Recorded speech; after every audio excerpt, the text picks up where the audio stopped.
Simoni tena jirani. Nini unanivurutanisha hivyo? Siko baya. Venye umepita kwa mlango kyangu nikaona nikakuita nikaona umejifanya pinki kisewi. Sawa, nini ulikuwa unasema hivyo? Nilikuwa nasema hivi. Sasa venye bwana wako alikuacha. Tunaweza kuja kwangu leo tukawatch Kokomero. Kwani mwanaume unajua kujieleza, uende straight to the point. Itabasi kuelezea.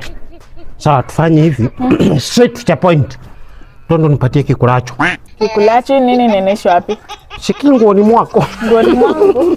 Nani naye ananipigia? Kikulacho. Hello? Hadi nilikuwa nikupigia, nilikuwa nakwambia uniletee hizo ARVs.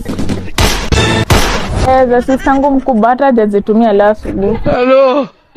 Sawa, asante. Karibu nitoe roho. Na nini? Si nimesikia hiyo nikakumbuka safari salama. Okay. Ulikuwa unasema aje? Shifo, twende kunipatia hiyo kikulacho kinguoni mwako. Nitisikipia mimi nijisikishie na master. Hadi kuna place nilikuwa naenda but nitaenda baadaye. So twende kwangu ama kwako? Twende kwangu.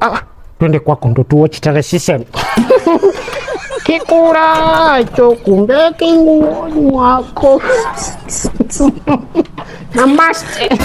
A few moments later. Hii nayo imekuwa moist. Sijawahi wekelewa hivi. Kumbe jirani unakuanga na sukari na unyambi. Leo na master. Na hizi simu mingi. Mami anakupigia juu wewe sasa wewe ni mchudifu wangu. Kiasi. Hello? Umemfikisha? Asante. Alafu nilisahau kukwambia uniletee zangu pia. ARV sasa tujazitumia kutoka jana. Sawa, asante. Salale.